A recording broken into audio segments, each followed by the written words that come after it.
దేవుని నామానికి స్తోత్రం కలుగునుగాక. ఎలోహిం టీవీ ప్రేక్షకులందరికీ నా హృదయపూర్వక వందనాలు చెల్లించుకుంటున్నాను. ఇదన భాగంగా లూకాసు వార్త 13వ అధ్యాయం 6వ వచనంలోని అంజూరపు చెట్టును గురించి మరి యొక్క దానిలో ఉన్న గుణాన్ని మనము జ్ఞాపకం చేసుకున్నాం. ఆ తోటలో ఒకే ఒక అంజూరపు చెట్టు ఉంది. అంజూరపు చెట్టులో మొదటిగా దాని గుణం ఏంటి అంటే సిగ్గును కప్పింది, దిశమలను కప్పినట్లుగా మనం చూస్తూ ఉన్నాం. రెండవ గుణము ఏమైనది అని అంటే న్యాయాధిపతులు 9:10లో చూస్తే చెట్లన్నీ వచ్చి అక్కడ అంజూరపు చెట్టుని అడుగుతున్నాయంట. అంజూరపు చెట్టుని నువ్వు వచ్చి మా మీద రాజుగా ఉండమని చెప్పినప్పుడు అంజూరపు చెట్టు అంటుంది కదా, నేను రాజునైండి అటు ఇటు ఊటకు నా మాధుర్యాన్ని నేను నా మంచి ఫలాన్ని నేను ఇయ్యక మానుదునా అని వాటితో చెప్తూ ఉంటే చెట్లన్నీ వచ్చి ఒలివ చెట్టును అడుగుతున్నట్టుగా చూస్తూ ఉన్నాం. ఒలివ చెట్టు కూడాను నా నూనెను నేను ఇయ్యకుండా ఆ నూనె యొక్క ప్రాధాన్యతను నేను మందిరంలోనికి ఇవ్వకుండా నేను మీతో వచ్చి నేను రాసుగా ఉండనని చెప్పేసి జరుగుతున్నాయి. కనుక ఈ రాచరికం అంటే అక్కడున్న చెట్లన్నీ వచ్చినప్పుడు అంజూరపు చెట్టుని అడిగితే అంటుంది కదా, అంజూరపు చెట్టు ఇటు అటు ఊగుదునా అని చెప్పేసి అక్కడ మాట్లాడుతున్నట్లుగా మనం చూస్తూ ఉన్నాం. రాజుగా ఉండనని చెప్పినట్లుగా చూస్తూ ఉన్నాం. దీని అర్థం ఏంటి అని అంటే చాలామంది సంఘంలో ఏంటంటే పెద్దరికాన్ని కోరుకుంటూ ఉంటారు. నేను పెద్దగా ఉండాలని, నన్నెవరు గుర్తించలేదని, నా పేరు చెప్పలేదని చెప్పేసి మనము వేరే రకాలుగా మనము అనుకుంటూ ఉంటాము. కానీ పెద్దరికం కాదు, కానీ పరిచర్య కోరుకోవాలి అని చెప్పేసి ఈ అంజూరపు చెట్టు మనకు జ్ఞాపకం చేస్తుంది. పరిచర్య చేసే సమూయేలును మనం జ్ఞాపకం చేసుకుంటే సమూయేలుని ఎవరు పిలిచారంటే దేవుడే ప్రత్యేకంగా దేవుడు అక్కడ పరిచర్య చేయించిన చిన్న బిడ్డ అయిన సమూయేలుని పిలిచినట్లుగా మనం చూస్తూ ఉన్నాం. సమూయేలు ఇదిగో నీవు మాట్లాడిన మాటలు ఇశ్రాయేలీల చెవులు గింగురుమంటాయి అయ్యా అని చెప్పేసి దేవుడు సమూయేలుతో మాట్లాడాడు. ఆ మందిరంలో ఆయన చేసింది ఏంటి అని అంటే పరిచర్య చేసినట్లుగా చూస్తూ ఉన్నాం. దేవుడైన యెహోవాకు జ్ఞాపకం చేసుకొని ఆయన మాట ఇశ్రాయేలీల చెవులను గింగురం అనేటట్లుగా అంత శక్తివంతమైన మాటలు ఆ సమూయేలుకు దేవుడు ఇచ్చాడు. కనుక బైబిల్ ఏమని చెప్తుందంటే సమూయేలు మాట్లాడిన ప్రతి మాట దేవుడు స్థిరపరచును అని చెప్పాడు. పరిచర్య చేసే బిడ్డలము మన నోటి మాటలు దేవుడు స్థిరపరచాలని మనము కోరుకోవాలి. కనుక మనం ఏం మాట్లాడినా ఆ మాట జరుగుటకు దేవుడు కృప దయచేస్తాడు.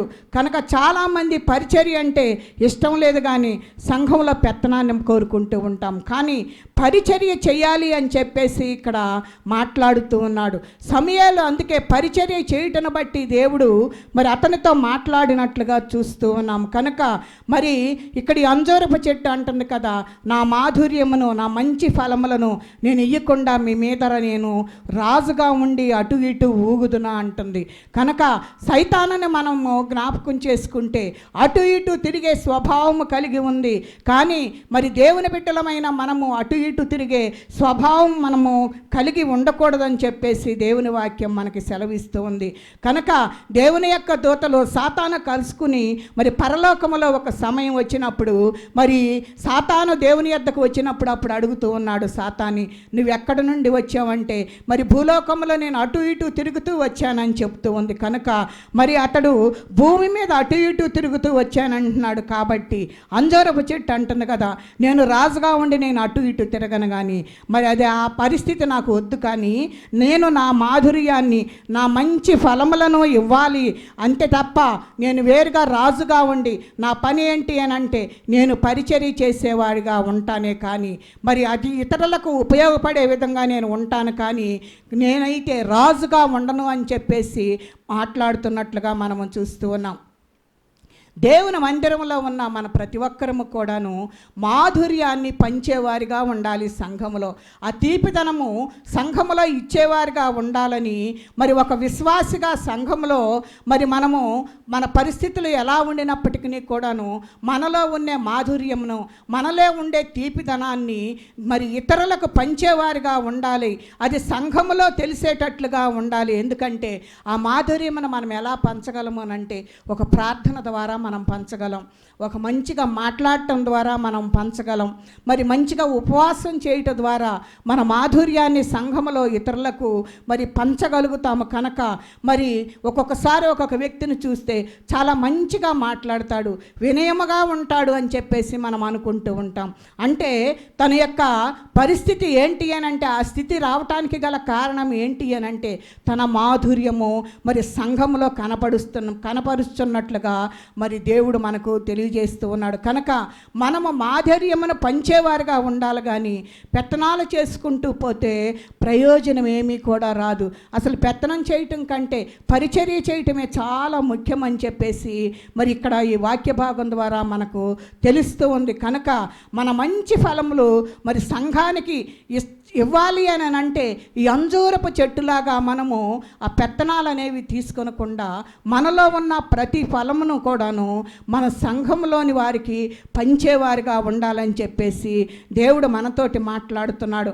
మనం చేసే క్రియలను బట్టి, మనం నడుస్తున్న నడతను బట్టి కనుక మన సంఘంలో ఉన్నవారు మనల్ని గుర్తిస్తూ ఉంటారు. కనుక మరి వాళ్ళు చాలా మంచివాళ్ళు అంటే మనల్ని వాళ్ళు గమనిస్తున్నట్టే లెక్క. కనుక వాళ్ళు చాలా మంచిగా పలకరిస్తారు అని అంటే మరి మిగిలిన వాళ్ళు మనల్ని చూసి మరి ఆ విషయాన్ని వాళ్ళు గమనిస్తున్నారని మనము జ్ఞాపకం చేసుకోవాలి. కనుక మనం ఏం చేయాలి అని అంటే, ఎవరైనా పేదలుంటే వారిని ఆదరించాలి, వాళ్ళకి ఏదైనా ఒక పరిచర్య మనము చేయాలి, మనకున్న దానిలో ఏదైనా వారికి ఇవ్వాలి వారి పరిస్థితిని బట్టి. కనుక అదే మాధుర్యమును పంచటం అంటే దాని అర్థం ఏంటి అని అంటే మనం ఈ రీతిగా ఆదరించటం. మరి ఈ సంఘములో ఇటువంటి పరిస్థితులన్నీ ఉంటాయి కనుక ఈ రీతిగా ఆదరించాలి అని చెప్పేసి దేవుడు మనతోటి మాట్లాడుతున్నాడు. కనుక అంజూరపు చెట్టు గుణము కలిగి ఉండాలని, దాని మాధుర్యం పంచితే ప్రజలు చాలా సంతోషిస్తారని చెప్పేసి దేవుడు మనతోటి మాట్లాడుతున్నాడు. కనుక ఆ ద్రాక్ష తోటలో ఒకే అంజూరపు చెట్టు, కనుక ఆ ఒకే అంజూరపు చెట్టు ఎవరంటే నీవు నేనే. ఆ నీవు నేను అయిన అంజూరపు చెట్టు శ్రేష్టమైన గుణము కలిగిన బిడ్డగా కనుక మనము ఉంటే మరి సంఘం అంతా కూడా దీవించబడుతుందని దేవుడు మనతోటి మాట్లాడుతూ ఉన్నాడు. కనుక మరి ఈ అంజూరపు చెట్టును మనం జ్ఞాపకం చేసుకుంటే మాధుర్యమునిచ్చే దానికిలాగా ఉంది. మరి అక్కడ తన తీపిదనమును పంచేదిగా ఉంది, ఇతరులకు ఉపయోగపడే విధంగా ఉంది. కనుక మనము కూడా ఈ అంజూరపు చెట్టు వలె సంఘములో ఆ ఒక్క అంజూరపు చెట్టులాగా నీవు నేను ఆ రీతిగా మన మాధుర్యమును ఇతరులకు పంచుతూ సంఘములో అభివృద్ధి పొందాలని మరి దేవుడు ఈ అంజూరపు చెట్టు ఉపమానం ద్వారా నిన్ను నన్ను మరి సరిచేయటానికి ఆయన ఇష్టపడుతూ ఉన్నాడు. ఆ రీతిగా జీవించాలని, నువ్వు ఆ రీతిగా ఫలభరితంగా ఉండాలని ఆయన కోరుకుంటున్నాడు. మరి ఈ అంజూరపు చెట్టు యొక్క మూడవ గుణాన్ని గనక మనం జ్ఞాపకం చేసుకుంటే మరి యెషయా గ్రంథం 38:22లో 21-22లో మనం జ్ఞాపకం చేసుకుంటే, మరియు యెషయా అంజూరపు పండ్ల ముద్ద తీసుకొని ఆ పుండుకు కట్టవలెను, అప్పుడు అతడు బాగుపడునని చెప్పెను. మరియు హిజ్కియా, నేను యెహోవా మందిరమునకు పోయిననుటకు గుర్తు ఏమని అడిగియుండెను అని మరి ఇక్కడ వాక్యం చెప్తూ ఉంది. కనుక హిజ్కియాకు మరణకరమైన వ్యాధి, ఆ మరణకరమైన వ్యాధి పేరు ఏంటి అని అంటే అది వీపు మీద ఉన్న పెద్ద పుండు. దానిని అప్పట్లో ఏమనేవాళ్ళు అంటే ఆ దినాల్లో రాచపుండు అని పిలిచేవారు. అంటే ఇప్పటి కాలంలో దానిని ఏమంటున్నారు అని అంటే మరి క్యాన్సర్ అని అంటున్నారు. కనుక ఈ పుండు తనకి వీపు వెనకమాల ఉన్నట్లుగా మనం చూస్తూ ఉన్నాం. ఆయన పండుకొని ఉంటే ఆయన పడుకున్న చోట మరి పురుగులన్నీ కూడా చాలా లుకలుకలాడుతున్నట్టుగా అవన్నీ కూడాను ఆ వెనక భాగంలో ఉండి ఆ క్రిందకు వస్తున్నట్లుగా చూస్తున్నాం. ఒక బలం కలిగిన వ్యక్తి ఒక గుప్పిడి గనక మూసి ఆ గాయంలో పెడితే ఆ గాయంలోకి ఆ గుప్పిడి లోపలికి వెళ్ళే అంత గాయముతో హిజ్కియా ఉన్నట్లుగా మనము చూస్తూ ఉన్నాం. కనుక మరి ఆ క్యాన్సర్ క్రియ ఏం చేస్తాయి అంటే అక్కడ ఉన్న మాంసాన్నంతా కూడా అవి తింటూ ఉంటాయి, మరి తినివేస్తూ ఉండి మరి లోపలికి తినివేస్తూ ఉంటాయి. కనుక మరి ఆ రోజుల్లో పెద్దది అవుతూ ఉండేది, రోజు రోజుకి అది పెద్దదవుతూ ఉంటుంది. కనుక అంతరంగంలో ఇది ఎక్కువైనప్పుడు రావచ్చు, అది భయంకరమైన జబ్బు, అది తొందరగా మాననే ప్రసక్తే లేదు. కనుక అది మరి దేవుడు యొక్క అనంతమైన కృపను బట్టి హిజ్కియాతోటి దేవుడు ఏమని మాట్లాడుతున్నాడంటే, అంజూరపు పళ్ళను తీసుకుని ఆ ముద్దను మరి ఆ పుండు ఎక్కడైతే ఉందో ఆ పుండు భాగములో ఆ ముద్దను తీసుకుని వెళ్ళి పెట్టమన్నట్లుగా మనము చూస్తూ ఉన్నాం. అక్కడ మరి ఆయన యొక్క కృపను బట్టి ఒక్క మాట చెబితే చాలు ఏదైనా మరి బాగవటానికి ఇష్టపడుతూ ఉంటుంది. ఎందుకంటే దేవుడు ప్రతిదీ మాట ద్వారానే చేసినట్లుగా చూస్తూ ఉన్నాం. ఎవరైతే మరి ఆయన మాట్లాడితే చాలు మనము బాగుపడిపోతాం. కనుక యెషయాతో కూడా దేవుడు ఏమని మాట్లాడుతున్నాడంటే, అంజూరపు పండ్ల ముద్దను తీసి ఆ పుండు భాగంలో పెట్టమని చెప్పినప్పుడు మరి అది ఆయన చెప్పినప్పుడు దాంట్లో పెట్టినప్పుడు అది బాగైనట్లుగా మనం చూస్తూ ఉన్నాం. కనుక దేవుడైన యెహోవా అతని పుండుకి ఆ గాయానికి అంజూరపు పండ్ల ముద్దను ఎందుకు పెట్టమన్నాడు అని అంటే, ఎప్పుడైతే ఆ పండ్ల ముద్దను అక్కడ పెట్టాడు అంటే ఆ పెట్టిన వెంటనే ఆ పుండు ఉన్న చోట ఆ పురుగులన్నీ కూడా చనిపోయినట్లుగా మనము చూస్తూ ఉన్నాం. ఆ రక్తాన్ని మరి అక్కడ ఏదైతే అక్కడ చెడు రక్తం ఉందో ఆ రక్తమంతా కూడాను శుద్ధి చేయబడినట్లుగా మనము చూస్తూ ఉన్నాం. మరి హిజ్కియా రాజుకు రోగం బాగైపోయినట్లుగా చూస్తూ ఉన్నాం. మరి ఎంతోమంది దగ్గర ఎన్నో వైద్యాలు చేయించుకున్నాడు, కానీ కుదుట పడలేదు. కానీ అంజూరపు పండ్లకు రక్తము శుద్ధి చేసే గుణం ఉన్నట్లుగా మనము చూస్తూ ఉన్నాం. కనుక రక్తం శుద్ధి చేసే గుణము దేనికి ఉన్నది అంటే అంజూరపు చెట్టుకు ఉన్నది. కనుక అక్కడ హిజ్కియాకు కలిగిన ఆ రోగములో ఆ పురుగులన్నింటినీ చంపివేసి ఆ రక్తాన్ని శుద్ధి చేయటను బట్టి హిజ్కియా మరి బాగుపడినట్లుగా చూస్తూ ఉన్నాం. అంజూరపు పండులో మరి అది రక్తాన్ని శుద్ధి చేసి రోగమును బాగు చేసే గుణము కలిగి ఉందని చెప్పేసి దేవుని యొక్క వాక్యము మనలను హెచ్చరిస్తూ ఉంది. ఒకటి దిశమలను కప్పింది, రెండవది రాజరకాన్ని కోరుకోలేదు కానీ తన మంచి ఫలాలను తన మాధుర్యాన్ని సంఘానికి ఇచ్చింది, మూడవదిగా రక్త శుద్ధీకరణ చేసే శ్రేష్టమైన గుణము కలిగి ఉంది. కనుక ఈ రక్త శుద్ధీకరణ అంటే మనం ఒకసారి వాక్య భాగాన్ని మనము చూస్తే, ఒక వ్యభిచారము చేసే స్త్రీని దేవుని యొద్దకు తీసుకొని వచ్చి ఈమె వ్యభిచారం ద్వారా పట్టబడింది, ఈమెను మరి మోషే ధర్మశాస్త్ర ప్రకారంగా చూస్తే ఈమెను రాళ్లతో కొట్టి చంపాలి. కనుక మేమందరము రాళ్లతో కొట్టి చంపాలని నిర్ణయించుకుని నీ దగ్గరకు తీసుకుని వచ్చాము, ఇప్పుడు మమ్మల్ని ఏం చేయాలో చెప్పమని యేసయ్యను మరి సందిగ్ధంలో పెడుతూ ఉన్నారు.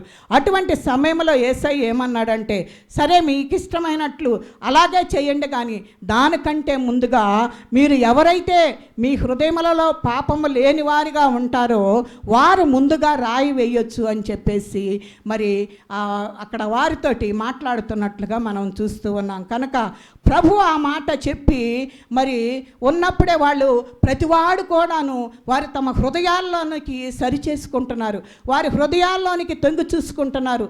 నాలో ఏముంది నాలో ఏముంది నాలో ఏముంది అని చెప్పేసి వాళ్ళు చూసుకుంటే వాళ్ళ జీవితంలో కూడా బోలెడన్ని ఉన్నాయి. ఏమైతే వ్యభిచారం ఒక్క దాంట్లోనే పట్టబడింది, కానీ వీరిలో ఇంకా అనేకమైనవి మరి దేవునికి అయిష్టకరమైనవి, దేవునికి ఆయాస్కరమైనవి ఉన్నట్లుగా మనము చూస్తూ ఉన్నాం.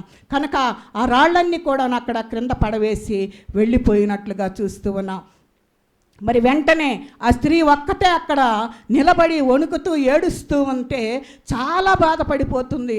అయ్యో నేను ఈ స్థితిలో ఉన్నానే, నేను ఈ పరిస్థితుల్లో నుంచి వీళ్ళందరూ నన్ను ఈ రీతిగా చేస్తారేమోనని చాలా భయపడిపోయి అక్కడ ఒక్కతే అక్కడ నిలబడి ఉన్నప్పుడు మరి యేసు ప్రభువారే మరి ఆమె తట్టు తిరిగి చూసి అంటున్నాడు కదా, అమ్మా నిన్ను ఎవరు కూడా శిక్షించలేదా అని చెప్పేసి అడుగుతూ ఉన్నాడు. అంటే ఆ స్త్రీ అంటుంది కదా, అయ్యా నన్ను ఎవరు కూడా కొట్టలేదు, మరి నన్ను ఎవరు కూడా ఏమీ చేయలేదని చెప్పేసి ఆమె ఏడ్చుకుంటూ మరి నన్ను ఎవరు శిక్షించలేదని యేసయ్యకు చెప్తూ ఉన్నట్లుగా మనం చూస్తూ ఉన్నాం. కనుక ప్రభు ఆ మాట మాట్లాడుతూనే ఆమెతో మరి ఏమంటున్నాడంటే, నీవు ఇక పాపము చేయకము అని చెప్తూ ఉన్నాడు.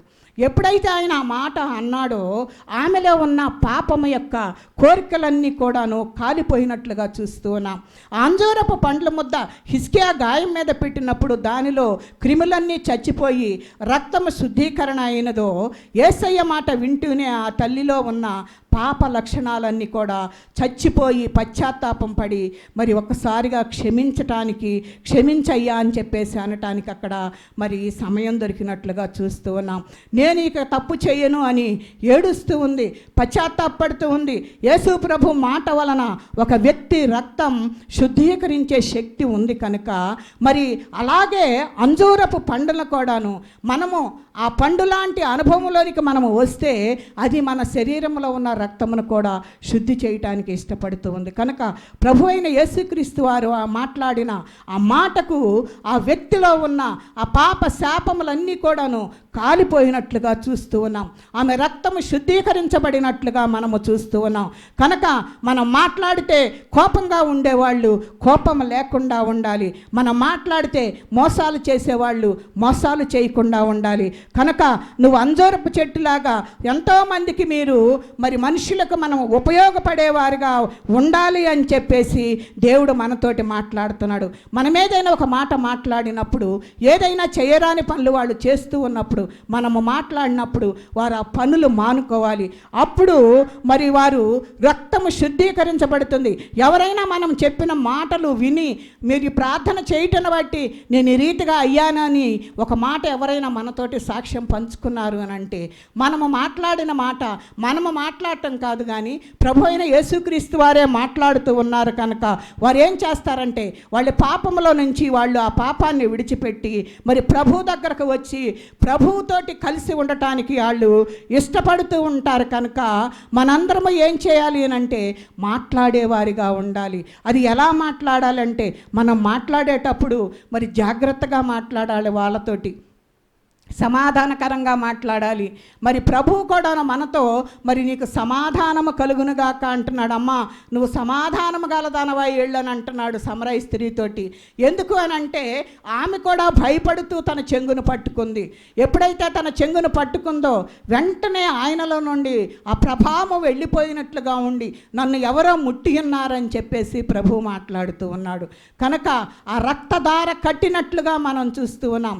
ఆ రక్తము శుద్ధి అయినట్లుగా మనము చూస్తూ ఉన్నాం. మనం మాట్లాడితే ఎవరు వింటున్నారు? మరి మనం మాట్లాడినప్పుడు మరి ఆ మాటలు వారిని మార్పు చేసే విధంగా మన జీవితంలో ఉంటున్నాయా లేదా మనం ఒకసారి పరీక్ష చేసుకోవాలని చెప్పేసి దేవుడు మనతోటి మాట్లాడుతూ ఉన్నాడు కనుక నువ్వు మాట్లాడినప్పుడు ఇతరులు మార్పు చెందాలి. నువ్వు చేస్తున్న పనులను బట్టి, నువ్వు చేస్తున్న క్రియలను బట్టి, నువ్వు చేస్తున్న ప్రతి కార్యమును బట్టి మరి ఇతరులు చూసినప్పుడు ఆ క్రియల ద్వారా వాళ్ళు మరి మారే విధంగా ఉండాలి అని చెప్పేసి మరి దేవుడు మనతోటి మాట్లాడుతూ ఉన్నాడు కనుక మనమందరము చేయవలసింది ఏంటి అని అంటే దేవుని యొక్క మాట ఎవరైతే మాట్లాడుతూ ఉంటారో ఆ మాట సంఘములో ఉన్న వ్యక్తుల ద్వారా దేవుడు దాన్ని స్థిరపరచడానికి ఇష్టపడుతూ ఉన్నాడు కనుక ఏదైనా కానీ మరి మనము మాట్లాడేటప్పుడు జాగ్రత్తగా మాట్లాడి వాళ్ళను మరి జాగ్రత్తగా మరి దేవుని వైపుకు త్రిప్పేవారిగా ఉండాలి. ఈ లోకంలో ఎంతోమంది త్రాగుబోతులు తిరుగుబోతులు ఉన్నారు, జోదగాళ్ళు ఉన్నారు, మరి ఇంకా చెడు వ్యసనాలు కలిగిన వాళ్ళు ఉన్నారు. వారితోటి మనం మాట్లాడాలంటే మన వల్ల కాదు, కానీ దేవుని మాటను తీసుకుని వెళ్ళి వారితోటి హెచ్చరించినట్లయితే వారు ఖచ్చితంగా మారటానికి మరి దేవుడు సహాయం చేసే విధంగా ఉంటున్నాడని చెప్పేసి మాట్లాడుతూ ఉన్నాడు.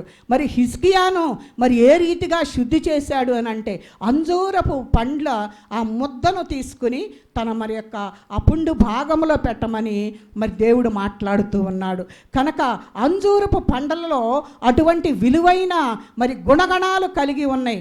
అందుకనే అంత ద్రాక్ష తోటలో ఎవరు కూడాను మరి అంజూరపు చెట్టును పెట్టుకోరు. ఎందుకంటే అంజూరపు చెట్టు యొక్క మరి పరిస్థితి ఎలా ఉంటుంది అని అంటే ఆ చెట్టు చాలా వెడల్పుగా ఉంటుంది. ఎందుకంటే ఒక చోట ఒక స్థలంలో దాన్ని పెట్టామంటే మరి 25 అడుగుల దూరము వెడల్పులో మరి అది పాకిపోతూ ఉంటుంది. అంటే చుట్టూ కూడా అంత ప్లేస్ ఆక్రమించుకుంటుంది. మరి ద్రాక్ష తోట అంటే అది పైనే పాకుతూ ఉంటుంది కనుక ఆ ప్రాకే విషయంలో మరి ఈ చెట్టు అడ్డుగా ఉండి నీడగా వస్తే ఆ ద్రాక్ష పండ్లు కూడా పండవు. కానీ ఒకే ఒక్క అంజూరపు చెట్టును అక్కడ పెట్టాడు అంటే అంజూరపు చెట్టులో కూడాను ఇలాంటి మంచి గుణాలు ఉన్నాయి కనుక ఆ ద్రాక్ష తోటలో సంఘము ద్రాక్ష తోటకు మరి సాదృశ్యంగా ఉంది. ఆ సంఘములో మరి ఆ ఒక్క అంజూరపు చెట్టు ఎవరంటే నువ్వు నేనే కనుక అక్కడ నువ్వు ఆ సంఘమంతటిలో కూడాను మరి నువ్వు ఒక్కడవే గనక ఇలాంటి ఫలభరితమైన జీవితం గనక నువ్వు జీవించినట్లయితే సంఘం అంతా కూడా ఎంతో క్షేమంగా ఉంటుంది. ఆ ద్రాక్ష తోట ఏ రీతిగా మరి మరి మరి అదంతా తీగలు ఫలించటానికి మరి ఉన్నదో మనము కూడాను ఈ సంఘములో ఉంటూ ఈ ఒక్క అంజూరపు చెట్టులాగా మనము మరి జాగ్రత్తగా గనక దేవుని సన్నిధిలో గడుపుతూ ఆ మాధుర్యమును ఇతరులకు పంచుతూ ఉన్నాము అంటే సంఘములో మనము ఆశీర్వదించబడిన వారిగా ఉంటాం. మనలను బట్టి మరి వారు కూడా మార్పు చెంది ఫలించి అభివృద్ధి చెందటానికి దేవుడు సహాయం చేస్తాడు. ఎందుకు అనంటే ఈ అంజూరపు చెట్టు యొక్క గుణము ఏంటి అనంటే మరి దిశమలను కప్పుతూ ఉంది, మరి రక్తాన్ని శుద్ధి చేస్తూ ఉంది, సిగ్గు కాపాడుతూ ఉంది, తన మాధుర్యమును అనేకులకు ఇస్తూ ఉంది, తినటానికి ఉపయోగపడుతుంది, ఆహారమును మరి తన ఆకలిని తీర్చడానికి మరి అది ఉపయోగపడుతూ ఉంది. కనుక ఇటువంటి లక్షణాలన్నీ కలిగిన ఒక వ్యక్తే మరి ఆ ద్రాక్ష తోటలో ఉన్న ఆ అంజూరపు చెట్టు. ఆ అంజూరపు చెట్టు నీవు నేను ఎందుకు కాకూడదు? ఆ రీతిగా మనము కూడాను మరి మన ఫలాలను మన మాధుర్యమును మరి సంఘములో ఇతరులకు పంచేవారుగా ఎందుకు ఉండకూడదు? అందుకనే మనల్ని అడుగుతూ ఉన్నాడు. మరి ఆ ద్రాక్ష తోటలో ఒకే ఒక మరి అంజూరపు చెట్టు ఉంది. ఆ అంజూరపు చెట్టు నువ్వే కనుక నువ్వు సంఘములో అభివృద్ధి చెందాలని చెప్పేసి దేవుడు కోరుకుంటూ ఉన్నాడు. కనుక మరి ప్రార్థించినప్పుడు కొంతమంది మరి బాగైపోయినట్లుగా మనము చూస్తూ ఉన్నాం. కంటే ఏంటి అని అంటే మనం ప్రార్థన చేసినప్పుడు మరి దేవుని యొక్క రక్తం మరి వారిని శుద్ధీకరించినట్లుగా మనం చూస్తూ ఉన్నాం. కనుక ఈ ద్రాక్ష తోటలో ఒకే అంజూరపు చెట్టు ఉంది కనుక దాని అర్థం పైన చెప్పినట్లుగా మనము ఉండాలి. కనుక దిశమలను కప్పేవారిగా ఉండాలి కానీ ఎదుటివారిని సిగ్గుపరిచేవారిగా ఉండకూడదని చెప్తూ ఉంది. రెండవదిగా రాజరికాన్ని కోరుకోకుండా పరిచర్య చేసే బిడ్డలుగా మనం ఉండాలని చెప్పేసి దేవుడు కోరుకుంటున్నాడు. కనుక వాక్యం సెలవిచ్చిన రీతిగా ఎదుటివానితో మాట్లాడినప్పుడు వాని రక్తము శుద్ధీకరించబడేటట్లుగా ఉండాలి. ఇవి అంజూరపు చెట్టుకు ఉన్న ఈ గుణాలు.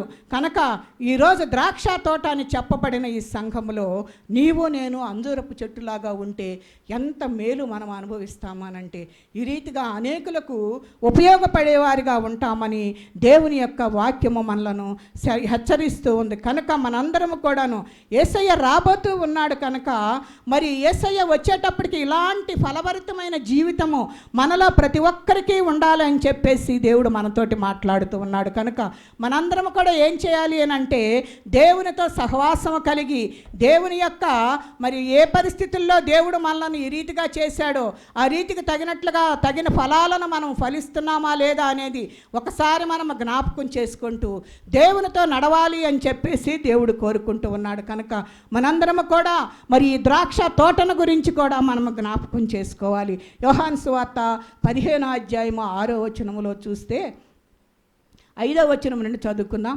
ఎవడు నా యందు నిలిచి ఉండునో నేను ఎవని యందు నిలిచి ఉండునో వాడు బహుగా ఫలించును. నాకు వేరుగా ఉండి మీరేమీ చేయలేరు. ఎవడైనను నా యందు నిలిచి ఉండని ఎడల వాడు తీగవలే బయట పారవేయబడి ఎండిపోవును. మనుషులు అట్టి వాటిని పోగు చేసి అగ్నిలో పారవేసి కాల్చివేతురు అని చెప్పేసి ఇక్కడ వాక్య భాగం మనతోటి ఉంది. అందుకని అంటున్నాడు కదా, ఎవడు నా యందు నిలిచి ఉండునో. మనము దేవుని యందు ఎప్పుడైతే నిలిచి ఉంటామో నేను ఎవని యందు నిలిచి ఉందునో అంటున్నాడు. నువ్వు దేవుని యొద్దకు ముందు నువ్వు వెళితే ఆయన నీ దగ్గరకు వచ్చి ఆయన నీ ప్రక్కన నిలబడతాడు. కనుక నేను ఎవని యందు నిలిచి ఉందన్నాడు వాడు బహుగా ఫలించును. ఎప్పుడైతే దేవుని సన్నిధిలో మనము ఆయన యందు నిలిచి ఆయనతో సహవాసం చేస్తూ ఆయన యందు మనము నిలిచి ఉంటామో దేవుడు ఏం చేస్తాడంటే ఆయన మన దగ్గరకు వచ్చి మనము ఫలించినట్లుగా ఆయన సహాయం చేస్తాడు. నువ్వు ఫలించాలన్నా ఏది చేసుకోవాలన్నా మరి దేవుని యొక్క సహాయం లేకుండా దేవుని తోడు లేకుండా నువ్వు ఏది కూడా చేసుకోలేవు అని చెప్పేసి దేవుని వాక్యం సెలవిస్తూ ఉంది. కనుక నాకు వేరుగా ఉండి మీరు ఏది కూడా చేయలేరు అని చెప్పేసి మాట్లాడుతూ ఉన్నాడు.